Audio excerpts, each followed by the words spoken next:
Hi all, welcome to Xylem SSA-RRB.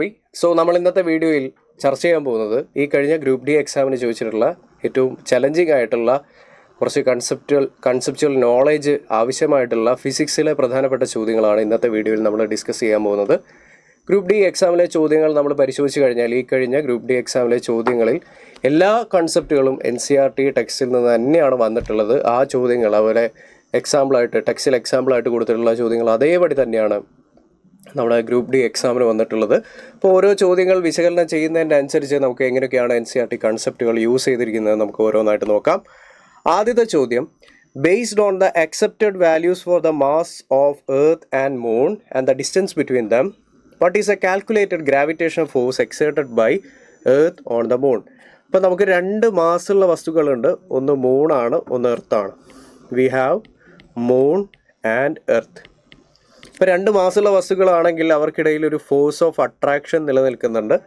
ആ force of attraction എങ്ങനെ കണ്ടുപിടിക്കുക? ന്യൂട്ടൻ്റെ ചലന നിയമം അനുസരിച്ച് F=G(m)m, അതായത് മാസ് ഓഫ് മൂണിനെ ഞാൻ m എന്നെടുത്തു, അടുത്ത മാസ് ഓഫ് എർത്ത് അതിനെ me എന്നെടുത്തു, ഡിവൈഡഡ് ബൈ അവർക്കിടയിലുള്ള ഡിസ്റ്റൻസ് ഞാൻ r എന്നെടുക്കുകയാണെങ്കിൽ r² എന്നാണ് നമുക്ക് നിയമം പ്രകാരം എഴുതാൻ പറ്റുന്നത്.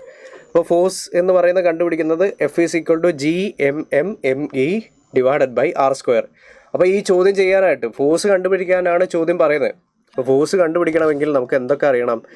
ജിയുടെ വാല്യൂ എന്താണെന്ന് അറിയണം. ജിയുടെ വാല്യൂ ഒരു കോൺസ്റ്റൻ്റ് ആണ്, അത് മനസ്സിലാക്കി വെക്കണം. 6.67 × 10⁻11 ആണ് അതിൻ്റെ വാല്യൂ. മാസ് ഓഫ് എർത്ത് ക്വസ്റ്റ്യനിൽ പറയുന്നില്ല, അതുപോലെ തന്നെ മാസ് ഓഫ് മൂൺ എന്താണെന്നും ക്വസ്റ്റ്യനിൽ പറയുന്നില്ല.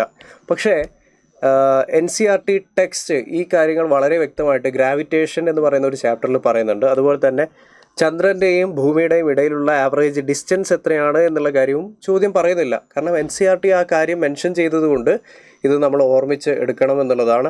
ശരിക്കും നമ്മൾ നോക്കിക്കഴിഞ്ഞാൽ NCERT ടെക്സ്റ്റ് ബുക്കിലെ എക്സാമ്പിൾ നമ്പർ 9.1 ആയിട്ട് കൊടുത്തിട്ടുള്ള ചോദ്യമാണ് നമ്മൾ ഈ കാണുന്നത്. The mass of earth is, പക്ഷേ ആ ചോദ്യത്തിൽ കൃത്യമായിട്ട് എർത്തിൻ്റെ മാസ് പറയുന്നുണ്ട്. എർത്തിൻ്റെ മാസ് എത്രയാണ്? ഈ വാല്യൂ നിങ്ങളിനി പഠിച്ചു വെക്കാനായിട്ട് ശ്രമിക്കുക. മാസ് ഓഫ് എർത്ത് എന്ന് പറയുന്നത് 6×10⁻24 കിലോഗ്രാമാണ്. മാസ് ഓഫ് മൂൺ എന്ന് പറയുന്നത് 7.4 × 10⁻22 കിലോഗ്രാമാണ്. If the distance between the earth and the moon is, മൂണിൻ്റെയും എർത്തിൻ്റെയും ഇടയിലുള്ള ഡിസ്റ്റൻസ് എത്രയാണെന്ന് പറയുന്നുണ്ട്? 3.84 × 10⁻5 കിലോമീറ്ററിലാണ്. അങ്ങനെയെങ്കിൽ calculate the force exerted by earth on the moon. ഇവിടെ ജിയുടെ വാല്യൂ 6.7 × 10⁻11 എടുത്തോളാനായിട്ട് പറയുന്നുണ്ട്. അപ്പോൾ നമ്മൾ നോക്കിക്കഴിഞ്ഞാൽ ആദ്യം നമ്മൾ ചെയ്യേണ്ടത് ഈ പറഞ്ഞ വാല്യൂസ് സ്റ്റാൻഡേർഡ് യൂണിറ്റിലാണോ എന്ന് നോക്കണം. മാസിൻ്റെ സ്റ്റാൻഡേർഡ് യൂണിറ്റ് കിലോഗ്രാമാണ്, അപ്പോൾ യാതൊരു മാറ്റവും വരുത്തണ്ട. ഇനി ഡിസ്റ്റൻസ്, അതായത് അവർക്കിടയിലുള്ള ദൂരം എന്ന് പറയുന്നത് 3.84 × 10⁵ കിലോമീറ്റർ എന്നാണ് പറയുന്നത്. അതിനെ നമ്മൾ മീറ്ററിലേക്ക് ആക്കി മാറ്റണം. കിലോമീറ്ററിനെ മീറ്ററിലേക്ക് ആക്കി മാറ്റണം, സ്റ്റാൻഡേർഡ് യൂണിറ്റിലേക്ക്.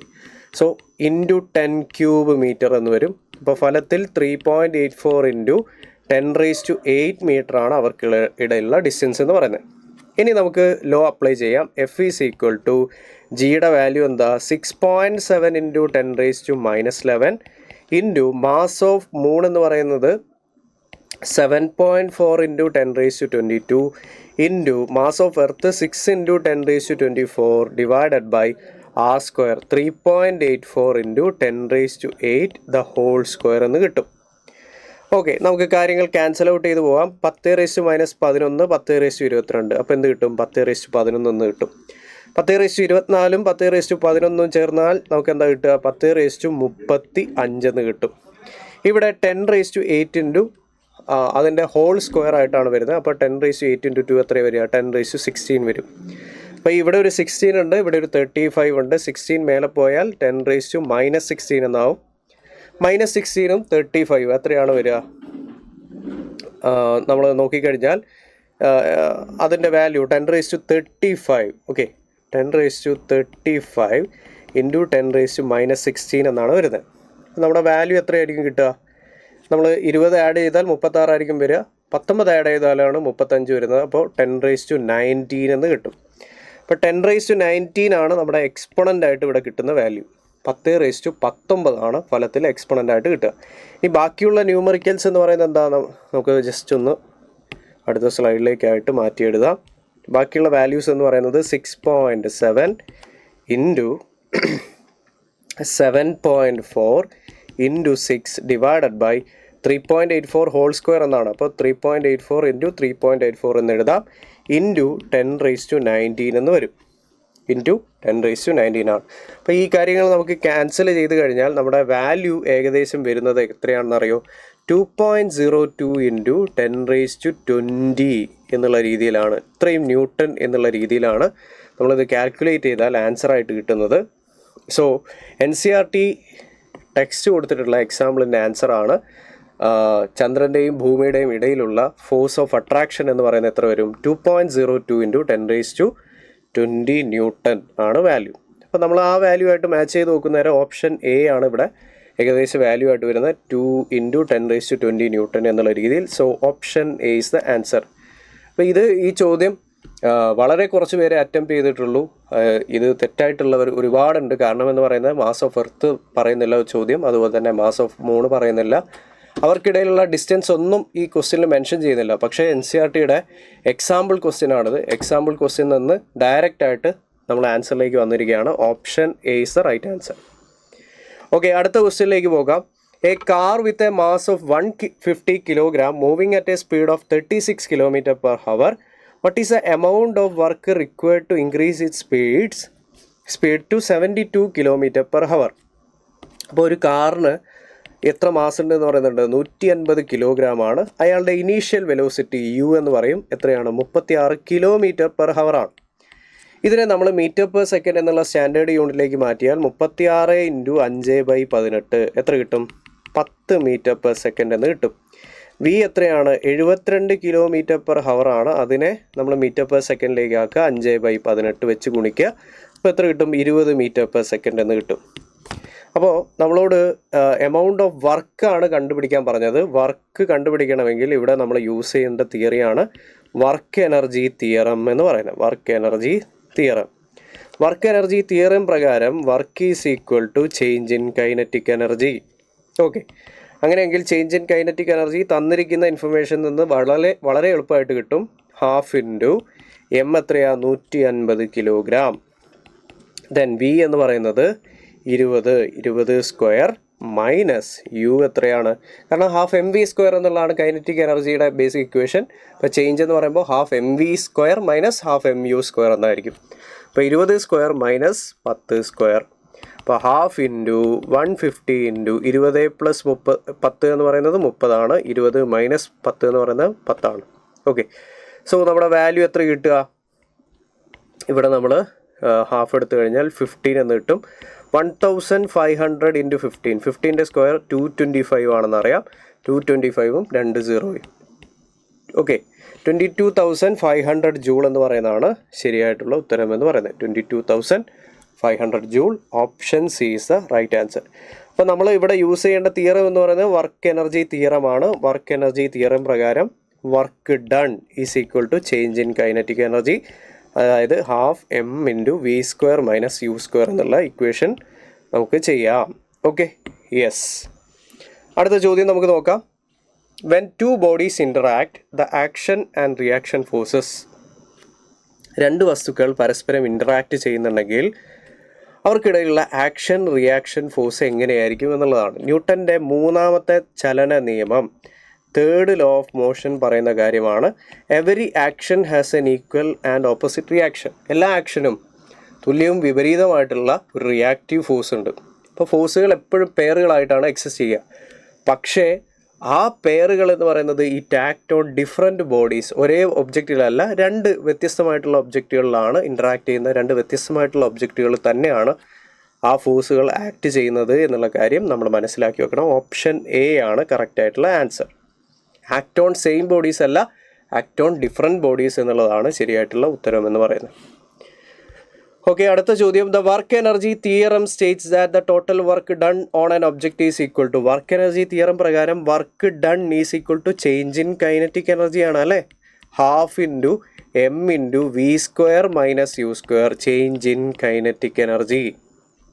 Okay, so work done according to work energy theorem, work done is equal to change in kinetic energy of the body. Option B ആണ് ശരിയായിട്ടുള്ള ഉത്തരം എന്ന് പറയുന്നത്. ഓക്കെ, അടുത്ത ചോദ്യം. Sound of single frequency. Sound എന്ന് പറയുന്ന ചാപ്റ്ററിലെ ഒരു ബോക്സിൽ കൊടുത്തിട്ടുള്ള പോയിന്റ് ആണ് സൗണ്ട് ഓഫ് സിംഗിൾ ഫ്രീക്വൻസി. ഒറ്റ ഫ്രീക്വൻസി ഉള്ള സൗണ്ടിനെ, സിംഗിൾ ഫ്രീക്വൻസി സൗണ്ടിനെ നമ്മൾ വിളിക്കുന്നത് എന്താണെന്നറിയോ? നോട്ട് എന്നാണ് വിളിക്കുക. സോറി, നോട്ടല്ല, ടോൺ എന്നാണ് വിളിക്കുക. ടോൺ എന്നാണ് വിളിക്കുക. Several frequency. സെവറൽ ഫ്രീക്വൻസി, ഒരുപാട് ഫ്രീക്വൻസീസ് ഉണ്ടെങ്കിൽ സൗണ്ട് ഓഫ് സെവറൽ ഫ്രീക്വൻസി നമ്മൾ എന്താ പറയുക? Sound of several frequency. Sound എന്ന് പറയുന്ന ചാപ്റ്ററിലെ ഒരു ഇമ്പോർട്ടൻ്റ് ആയിട്ടുള്ള ചോദ്യമാണ് സൗണ്ട് ഓഫ് സെവറൽ ഫ്രീക്വൻസി എന്ന് പറയുന്നത്. സെവറൽ ഫ്രീക്വൻസി, ഒറ്റ ഫ്രീക്വൻസി ആണെങ്കിൽ എന്താ പറയുക? ഒറ്റ ഫ്രീക്വൻസി ആണെങ്കിൽ ടോൺ എന്ന് പറയും. ഒരുപാട് ഫ്രീക്വൻസി ആണെങ്കിൽ അതിനെ നമ്മൾ നോട്ട് എന്ന് വിളിക്കും. ഓക്കെ, നോട്ട് എന്നാണ് വിളിക്കുക. സൗണ്ട് ഓഫ് സിംഗിൾ ഫ്രീക്വൻസി എന്നാണ് ടോൺ ആണ്. സിംഗിൾ ഫ്രീക്വൻസി ടോൺ എന്നും, ഒരുപാട് ഫ്രീക്വൻസി ആണെങ്കിൽ അതിനെ നോട്ട് എന്നും വിളിക്കും. സോ ഓപ്ഷൻ എ ആണ് correct answer. Tone and note respectively. Tone and note respectively. Then അടുത്ത ചോദ്യം. A runner completes 1 round of a circular track of radius 175 meter in 35 second. ഒരു റൗണ്ട്, അതായത് എ എന്ന് പറയുന്ന പോയിന്റിലാണ് അയാൾ ഓടാൻ തുടങ്ങുന്നത്. എയിൽ നിന്ന് ഓടാൻ തുടങ്ങി ആ ഒരു ഓട്ടം എന്ന് പറയുന്ന എ എന്ന് പറയുന്ന പോയിന്റിൽ തന്നെ അവസാനിപ്പിച്ചിട്ടുണ്ട്. എത്ര സമയം കൊണ്ട്? ടി സമം 35 സെക്കൻഡ് കൊണ്ട്.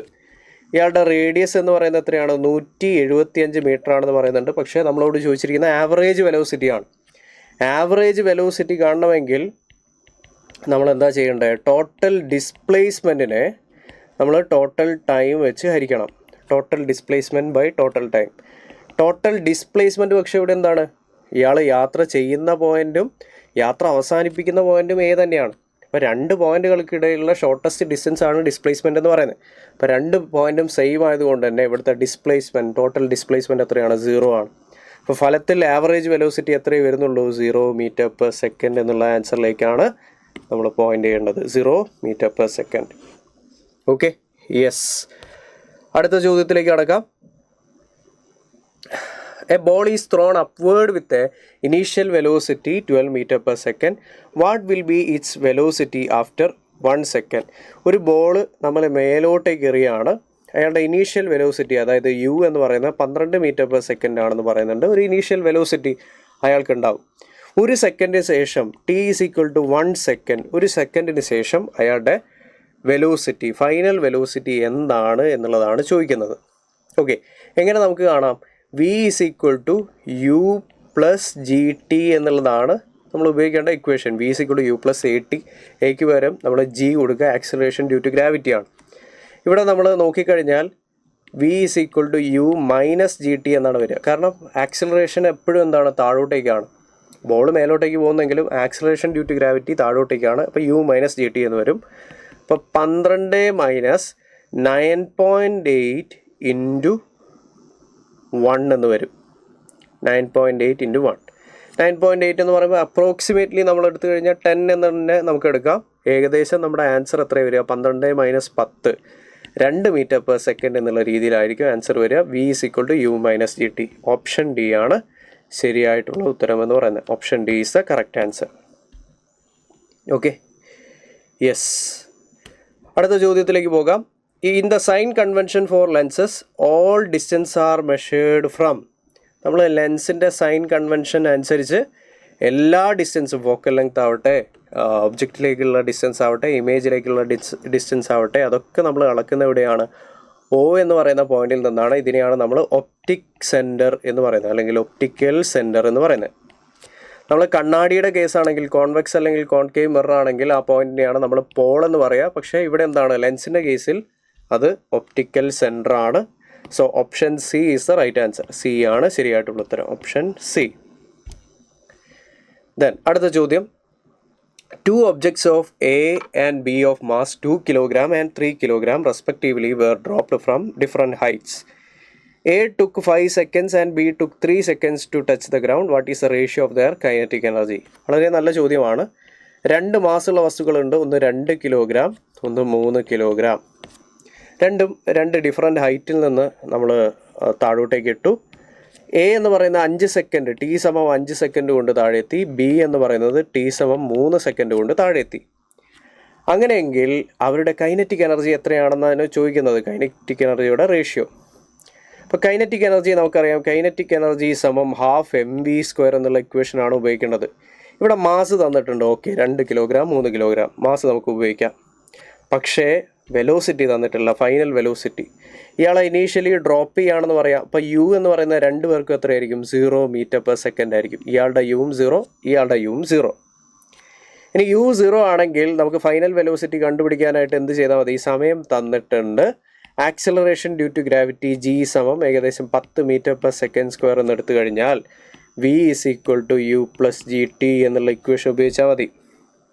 ഈ ഇക്വേഷൻ ഉപയോഗിച്ച് കഴിഞ്ഞാൽ final velocity v = initial velocity എത്രയാണ്? 0 ആണ്, പ്ലസ് 10 ഇൻറ്റു ഒന്നാമത്തെ ആളുടെ സമയം എത്രയാണ്? 5 സെക്കൻഡ് കൊണ്ടാണ്. അപ്പോൾ 10 × 5 50 മീറ്റർ/സെക്കൻഡ് ആണ് അയാൾ നിലത്തെത്തുന്ന അല്ലെങ്കിൽ നിലത്തെത്തുന്നതിന് തൊട്ട് മുമ്പുള്ള ഫൈനൽ വെലോസിറ്റി എന്ന് പറയുന്നത്. രണ്ടാമത്തെ ആളുടെ കേസിൽ അപ്പോൾ ഉണ്ടാകുന്ന വെലോസിറ്റി എത്രയാണ്? 0 + 10 ഇൻറ്റു 3 സെക്കൻഡ് സമയം കൊണ്ടാണ് ഇയാൾ താഴെ എത്തുന്നത്. 10 × 3 30 മീറ്റർ/സെക്കൻഡ്. അപ്പോൾ രണ്ടുപേരുടെയും എ എന്ന് ബി എന്നും വിളിക്കാം. എയുടെ 50 മീറ്റർ/സെക്കൻഡ്, ബിയുടെ 30 മീറ്റർ/സെക്കൻഡ്. ഇനി KEA ഡിവൈഡഡ് ബൈ KEB ഇവരുടെ റേഷ്യോ കാണാനാണ് പറയുന്നത്. അപ്പോൾ ½ ഇൻറ്റു mv², അതായത് മാസ് ഓഫ് A × VA², അതുപോലെ തന്നെ ½ ഇൻറ്റു MB × VB² എന്നായിരിക്കും കിട്ടുക. ഹാഫ് ക്യാൻസൽ ചെയ്യാം. അപ്പോൾ ബാക്കി വരുന്നത് എന്താണ്? MA × VA². MA എത്രയാണ്? 2 കിലോഗ്രാം. VA എത്രയാണ്? 50 മീറ്റർ/സെക്കൻഡ്. അപ്പോൾ 50 × 50 സ്ക്വയർ വരുന്നുണ്ട് അല്ലേ? ഇനി ഡിവൈഡഡ് ബൈ MB എന്ന് പറയുന്നത് 3 കിലോഗ്രാം, VB എന്ന് പറയുന്നത് 30 മീറ്റർ/സെക്കൻഡ്², അതിൻ്റെ സ്ക്വയർ ആണ്. അപ്പോൾ നമുക്ക് 0 ക്യാൻസൽ ചെയ്യാം. അപ്പോൾ 2 × 5 × 5 50 എന്ന് കിട്ടും. 3 × 3 × 3 എത്ര കിട്ടും? 27 എന്ന് കിട്ടും. അപ്പോൾ kinetic energy A divided by kinetic energy B 50:27. Option C is the right answer. Okay, so വളരെ കോംപ്ലിക്കേറ്റഡ് ആയിട്ടുള്ള അല്ലെങ്കിൽ കോംപ്ലിക്കേറ്റഡ് എന്നുള്ള രീതിയിൽ മാറ്റിയിട്ടുള്ള ചോദ്യങ്ങളാണ് നമ്മുടെ ഗ്രൂപ്പ് ഡിയിൽ വന്നിട്ടുള്ളത്. പക്ഷേ പറയേണ്ട കാര്യം എന്ന് പറയുന്നത് NCERT കോൺസെപ്റ്റുകൾ തന്നെയാണ്. NCERTയിൽ നിന്ന് ഒരു വേർഡ് പോലും മാറ്റാതെയാണ് നമ്മുടെ ക്വസ്റ്റ്യൻസ് ഒക്കെ തന്നെ വന്നിട്ടുള്ളത്. അപ്പോൾ ഇനി വരാൻ പോകുന്ന ഗ്രൂപ്പ് ഡി എക്സാമിന് വേണ്ടിയിട്ട് കൃത്യമായിട്ട് പ്രിപ്പയർ ചെയ്യണമെങ്കിൽ, NCERT ബേസ്ഡ് ആയിട്ട് പ്രിപ്പയർ ചെയ്യണമെങ്കിൽ നിങ്ങൾക്കായിട്ട് സൈലം ഒരുക്കുന്ന പുതിയ ബാച്ചാണ് RRB ഗ്രൂപ്പ് ഡി ബാച്ച് എന്ന് പറയുന്നത്. 2999 രൂപയാണ് എക്സാം ഫീ, ഈ കോഴ്സിൻ്റെ ഫീ എന്ന് പറയുന്നത്. എത്രയും പെട്ടെന്ന് നിങ്ങൾ ഈ ബാച്ചിലേക്ക് ജോയിൻ ചെയ്യാനായിട്ട് ശ്രമിക്കുക. എല്ലാ കോൺസെപ്റ്റുകളും NCERT ബേസ്ഡ് ആക്കിയിട്ട് പഠിക്കാനായിട്ട് ശ്രമിക്കുക. അപ്പോൾ നമുക്ക് ഇനിയും വീഡിയോസുമായിട്ട് വീണ്ടും കണ്ടുമുട്ടാം. Thank you.